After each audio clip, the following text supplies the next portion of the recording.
Welcome dear students. Today we will learn about general properties of acids and bases. पिछली class से Levi's concept में को आप लोगों से को क्लियर करवाया गया, लेविस कंसेप्ट को समझाया गया एग्जाम पैटर्न के हिसाब से। इस क्लास में भी हम आपको जनरल प्रॉपर्टी समझाएंगे एसिड्स एंड बेसेस की, और वो भी एग्जाम पैटर्न के हिसाब से। तो शुरू करते हैं general properties of acid and bases. There are 5 general properties of acids and bases in your syllabus. 10th class का जो सिलेबस है उसमें 5 जनरल प्रॉपर्टीज के बारे में बताया गया है। फर्स्ट जो जनरल प्रॉपर्टीज है वह रिएक्शन विथ लिटमस पेपर। आपको पहले से पता है कि लिटमस पेपर जो है वो एसिड और बेस के सॉल्यूशन में जब इनको रखा जाता है, ड्रॉप किया जाता है, उनको डुबोया जाता है, एसिड व बेस के विलयन में इनको अपन रखते हैं।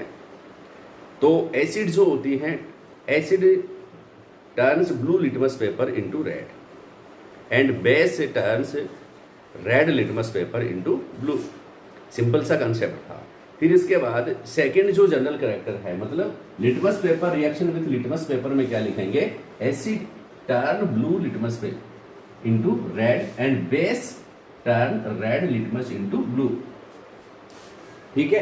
अब नेक्स्ट जो रिएक्शन है, जनरल प्रॉपर्टीज है, वह है रिएक्शन विथ मेटल। ये आप लोग ध्यान से रीड करेंगे। जब एसिड से मेटल के साथ रिएक्ट करती हैं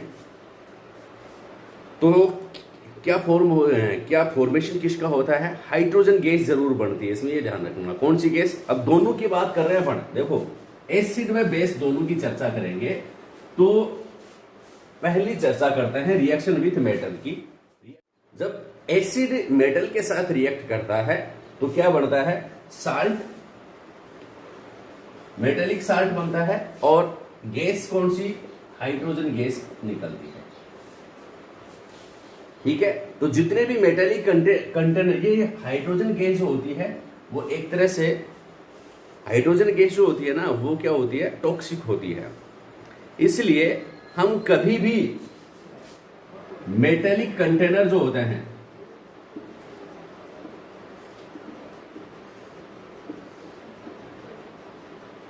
मेटेलिक कंटेनर का मतलब जितने भी जो घर में जो बर्तन वगैरह जो होते हैं, जो मेटल के बर्तन होते हैं, उनमें अपन कोई भी एसिड नहीं रखते हैं। एसिड से मेरा मतलब है खट्टे पदार्थ भी अपन नहीं रखेंगे, क्योंकि डेली यूजेज में अपन केमिस्ट्री रीड कर रहे हैं, और घरों में डेली यूजेज में जो केमिस्ट्री रीड करते हैं उनमें क्या होता है कि जो मेटेलिक कंटेनर हैं उनमें अपन कोई भी श्योर सॉल्यूशन जो भी हैं, खट्टे पदार्थ जो श्योर सब्सटेंसेज हैं वो नहीं रखते हैं। क्यों? क्योंकि वो क्या प्रोड्यूस करते हैं, हाइड्रोजन गैस प्रोड्यूस करते हैं। आगे बात समझ में। और एक साल्ट बनाते हैं जो कि टॉक्सिक होते हैं। आगे बात समझ में। अपने हेल्थ के लिए नुकसान, हार्मफुल होता है। तो देखिए किस प्रकार से एसिड, ध्यान से सुन लेना भाई, मैं पिटाई भी कर दूंगा अगर आप समझ में नहीं आया तो ध्यान में रखना, ध्यान से रीड करें। Acid plus metal is equal to salt और H2। अब एसिड का एग्जांपल देखिए, Zn। एसिड तो है HCl,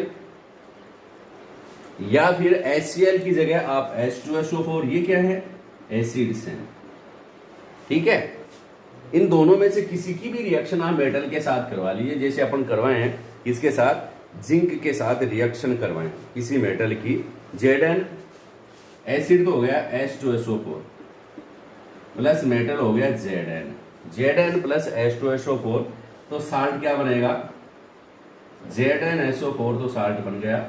और गैस कौन सी बन गई, हाइड्रोजन गैस। देखो हाइड्रोजन गैस, जो भी गैसेस जो होती है उनको रिप्रेजेंट करने के लिए एरो ऊपर की ओर लगाते हैं, क्योंकि गैस जब भी फॉर्मेशन होता है गैस का, वह ऊपर की ओर चली जाती है। तो H2SO4 plus ZnSO4 plus H2।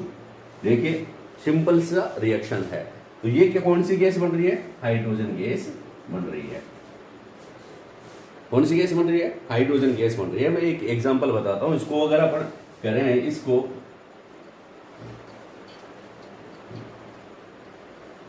कि इसमें इस रिएक्शन को रिप्रेजेंट करने का एक डायग्राम एग्जाम में काफी बार पूछा जाता है इस प्रकार से। आप भी बना लीजिए इस डायग्राम को। ये स्टैंड है, इस स्टैंड के साथ अपन एक टेस्ट ट्यूब वगैरह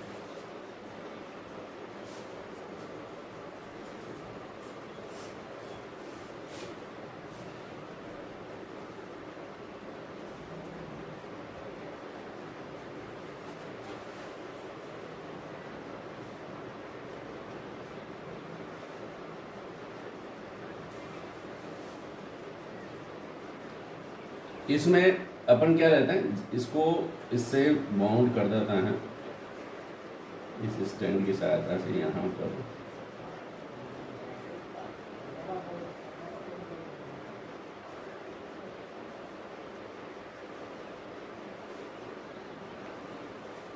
ठीक है, अब इसमें एक जो इसका कॉर्क जो है, कॉर्क की सहायता से अपन एक इसमें क्या लगा देता है, एग्जैक्ट ट्यूब लगाता है।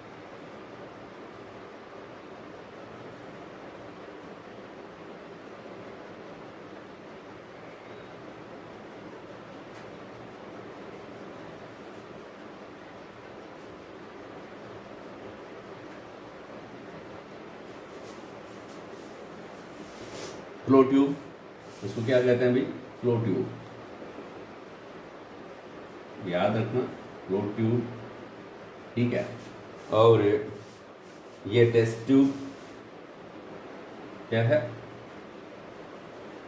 टेस्ट, क्या लगा दिया, टेस्ट ट्यूब। ठीक है, टेस्ट ट्यूब। और इसमें इसको लगाने से पहले इसमें अपन Zn के जिंक के टुकड़े और कुछ सल्फ्यूरिक एसिड H2SO4 इसमें डाल दिया है। क्या डाल दिया है, जिंक प्लस H2SO4। ठीक है, फिर इसका इस प्रकार का जो अपार्टस है, इसका जो अपन ने जो किया है, इसको किसमें अपन ने एक पानी का जो टैंक है, बर्तन पोर्ट में, इसमें इसको ले जाया गया है।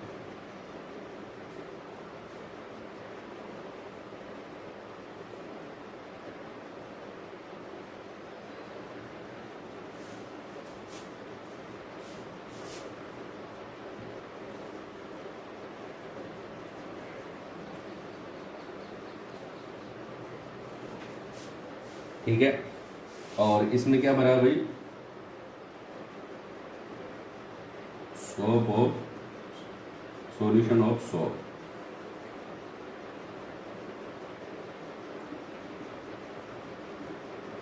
अपन ये रिएक्ट करेंगे कि जब मेटल जो होती है वो किसके साथ रिएक्ट करती है भाई, एसिड के साथ रिएक्ट करती है। मेटल जब एसिड के साथ रिएक्ट करती है, इनके नाम लिख लीजिए। तो इसमें से जो भी एक गैस आती है यहाँ से, कौन सी क्या आती है भाई, गैस। इसमें से जब Zn H2SO4 के साथ रिएक्ट करता है तो कौन सी गैस बनती है, हाइड्रोजन गैस बनती है। यह हाइड्रोजन गैस इस फ्लो ट्यूब में से होकर के इस सॉल्यूशन ऑफ सोप सॉल्यूशन जो है इसमें से गुजरती है। तो यहाँ से कुछ क्या निकलते हैं भाई, बुलबुले निकलते हैं। क्या निकलते हैं, बबल्स। ये बबल्स यहाँ निकलते हैं। और जब इन बबल्स के पास आप एक कैंडल लेके जाते हैं, जलती हुई candle,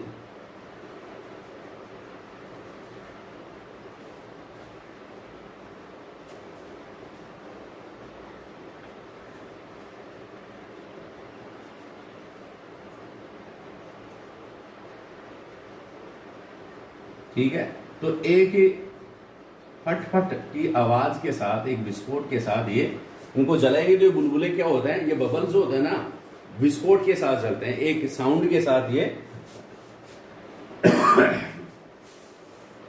burning of hydrogen with sound. ठीक है, हाइड्रोजन के जो बबल्स हैं ये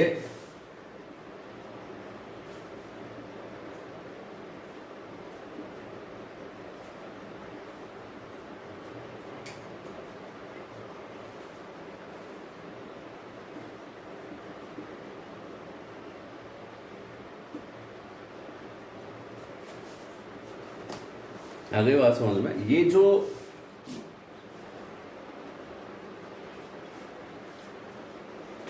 को इससे क्या स्पष्ट होता है, क्या अपन क्लियर होता है कि जो मेटल जो होते हैं जब एसिड के साथ रिएक्ट करते हैं।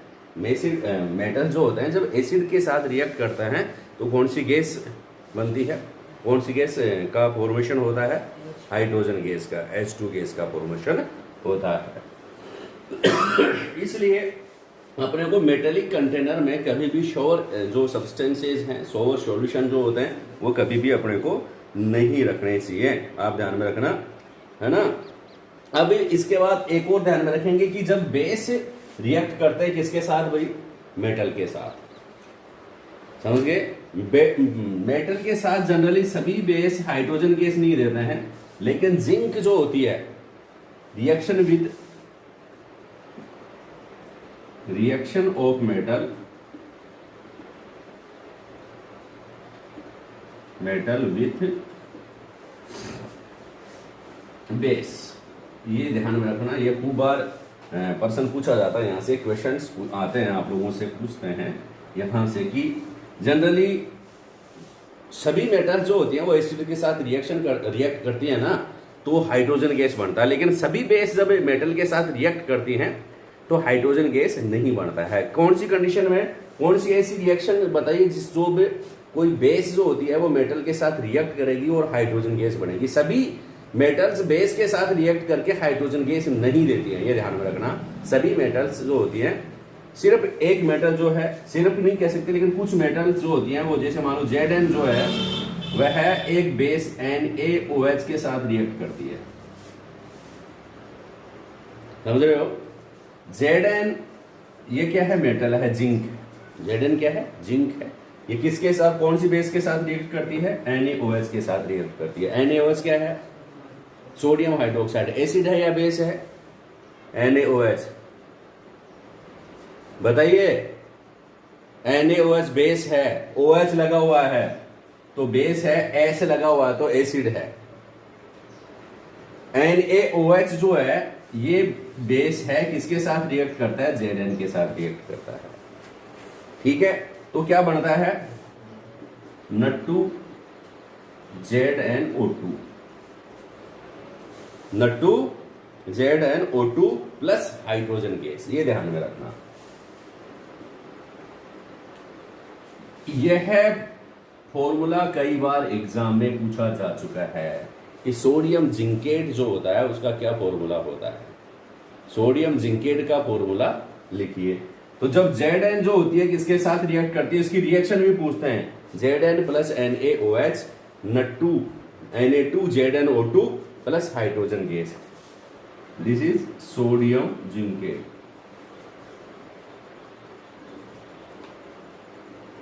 ये याद रखना, सोडियम जिंकेट।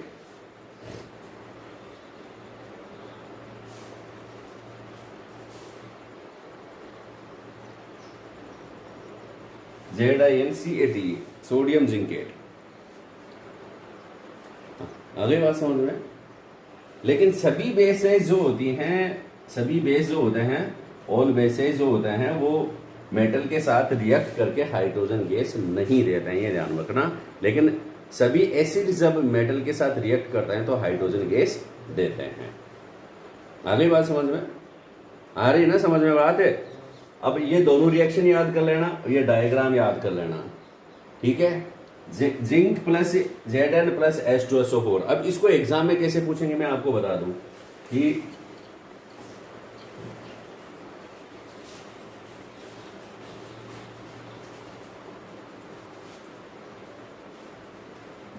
एग्जाम में इस प्रकार का प्रश्न आ गया कि कोई सब्सटेंसेज है X, कोई सब्सटेंसेज X जो है when react with other substances Y।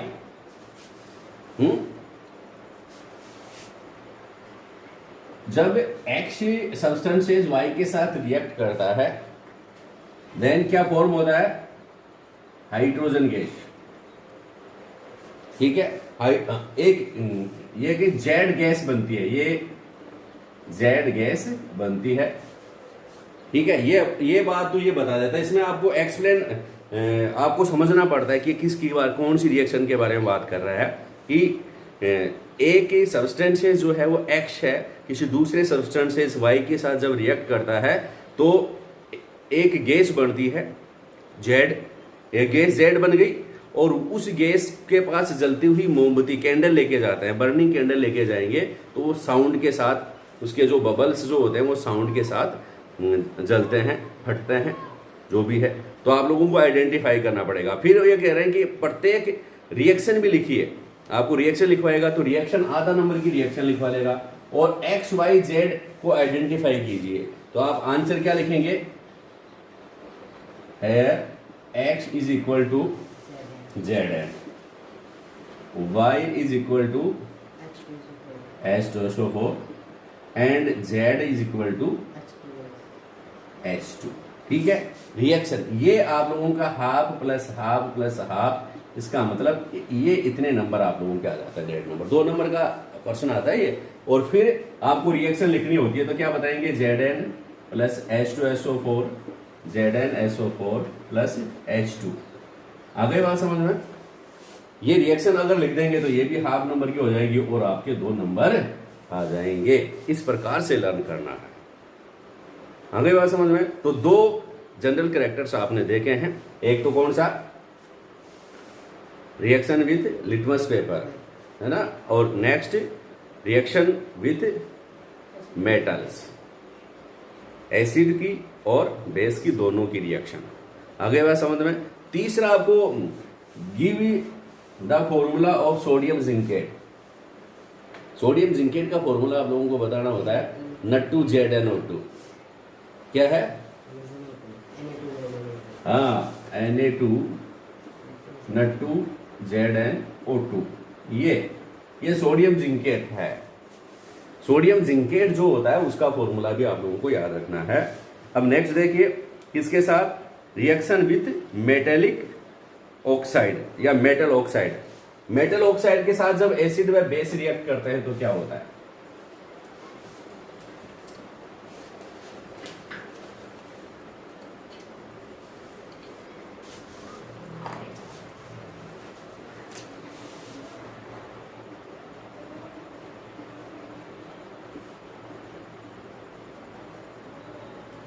Metal reaction with metal oxide. Metal oxide जो होते हैं ना, उनके साथ जब रिएक्शन होती है तो क्या बनते हैं, इनके बारे में हम चर्चा करेंगे। देखिए क्या होगा भाई, क्या होगा, मेटल के साथ मेटल ऑक्साइड है, उनके साथ जब एसिड रिएक्ट करेगा, कौन, metal oxide plus acid. Metal oxide plus acid अगर रिएक्ट करते हैं तो इसमें क्या होगा भाई, साल्ट प्लस वाटर बनेगा, साल्ट प्लस वाटर बनेंगे। देखिए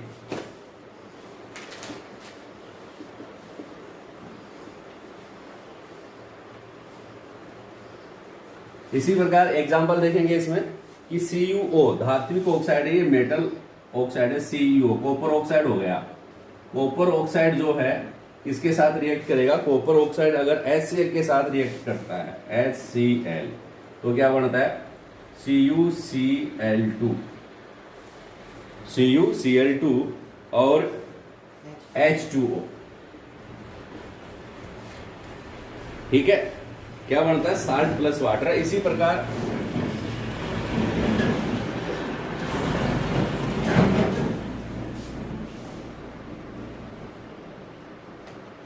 ठीक है ना, समझ में आ गई बात कि मेटल ऑक्साइड जो होते हैं वो जो एसिड के साथ रिएक्ट करते हैं तो क्या बनते हैं भाई, लवण व जल बनते हैं।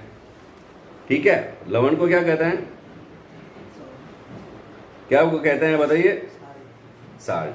अब ये ध्यान में रखेंगे, मेटेलिक ऑक्साइड जो होते हैं वो किस, इसका नेचर जो होता है वो हमेशा जो धात्विक ऑक्साइड होता है या उनका नेचर होता है बेसिक। समझ गए, इनका नेचर किस प्रकार से पूछ लेते हैं, एक जनरल क्वेश्चन आ जाता है कि nature of metal oxide is, तो क्या बताएंगे, बेसिक नेचर होता है। ठीक है, आप लिख लो, इसमें नोट कर लो, ये बेसिक या एल्कलाइन इन नेचर। क्या लिखेंगे, ये जो साल्ट जो बनते हैं मेटेलिक ऑक्साइड के साथ जब रिएक्ट करते हैं, जो लवण बनेंगे इनके साल्ट बनेंगे, तो आप क्या बताएंगे कि metallic oxide alkaline in nature, ये लिख लेंगे, metallic oxide are alkaline in nature and non metallic oxide are acidic in nature. Non metallic oxide जो होते हैं वो क्या हैं, नॉन मेटेलिक, ये दोनों ही non metal oxide are acidic in nature.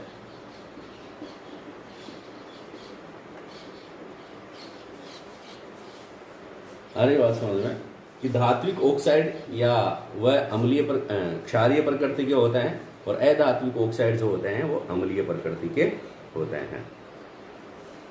ठीक है, एसिडिक इन नेचर और कौन, नॉन मेटेलिक ऑक्साइड और एसिडिक इन नेचर। खूब बार एग्जाम में प्रश्न आता है, ये दोनों ध्यान में रखेंगे, कंफ्यूज नहीं होना चाहिए कि भाई मेटेलिक ऑक्साइड तो क्या होता है, alkaline in nature, metallic oxide alkaline in nature and non metallic oxide acidic in nature. ठीक है, नेक्स्ट जो पॉइंट था अपना कौन सा, कंडक्टिविटी। आपको पता है एसिड व बेस जोन दोनों जो होते हैं वाटर सोल्यूबल होता है। ठीक है, और जब इसमें से इलेक्ट्रिसिटी अगर अपन गुजारते हैं तो ये क्या करते हैं, इलेक्ट्रिसिटी को कंडक्ट करते हैं। क्या करते हैं भाई, कंडक्ट करता है। Aqua solution of all acids and bases are good conductor of electricity, ये ध्यान में रखेंगे। क्या लाइन लिख लीजिए, एक्वा सॉल्यूशन ऑफ 4 नंबर में, वो जनरल कलेक्टर 4 क्या है, aqueous solution, aqueous solution of, aqueous solution of acids and bases are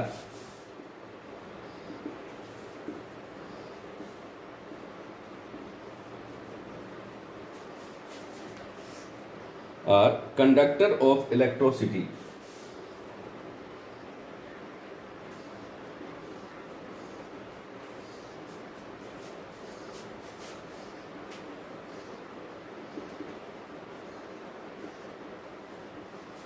Aqueous solution of acids and bases are conductors of electricity.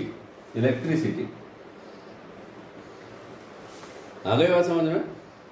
तो आप लोग ध्यान में रखेंगे, एक्वा सॉल्यूशन जो भी होता है एसिड और बेस का, वह कंडक्टर होता है किसका, इलेक्ट्रिसिटी का कंडक्टर होता है। आ गई बात समझ में? नेक्स्ट जो पॉइंट है वह है न्यूट्रलाइजेशन रिएक्शन। कौन सी रिएक्शन है, न्यूट्रलाइजेशन रिएक्शन। न्यूट्रलाइजेशन रिएक्शन क्या होती है, न्यूट्रलाइजेशन रिएक्शन बताओ। देखिए पहले भी चर्चा कर चुके हैं अपन इसकी, न्यूट्रलाइजेशन रिएक्शन की। ये खूब बार एग्जाम में पूछी जा चुकी है।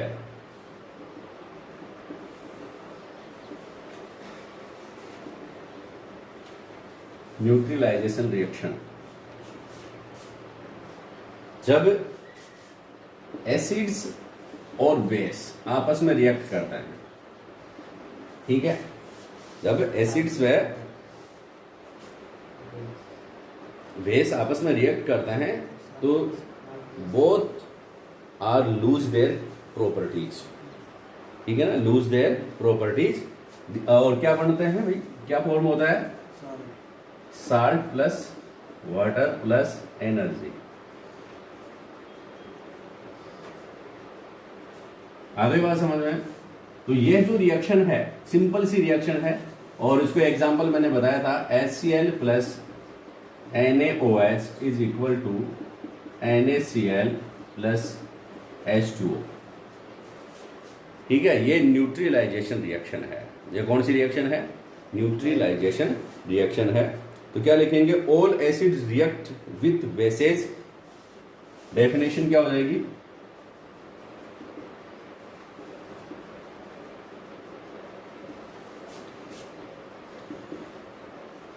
all acids react with bases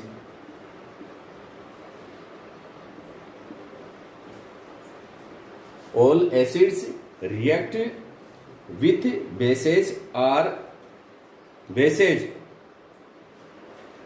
and lose their properties and lose their properties.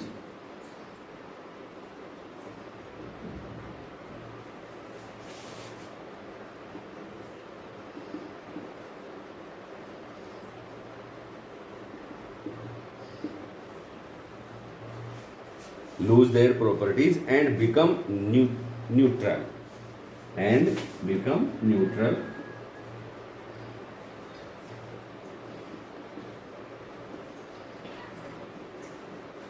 and become neutral. ठीक है, this reaction is called neutralisation reaction. This reaction is called neutralisation reaction. Simple सी बात है, जब एसिड व बेस आपस में react करेंगे तो एक दूसरे के जो प्रॉपर्टीज है उनको डिस्ट्रॉय कर देता है और जो न्यूट्रलाइज हो जाता है, न्यूट्रल हो जाता है, और इस रिएक्शन को न्यूट्रलाइजेशन रिएक्शन कहते हैं. ठीक है, तो नेक्स्ट क्लास में हम और पढ़ेंगे. तब तक के लिए थैंक यू.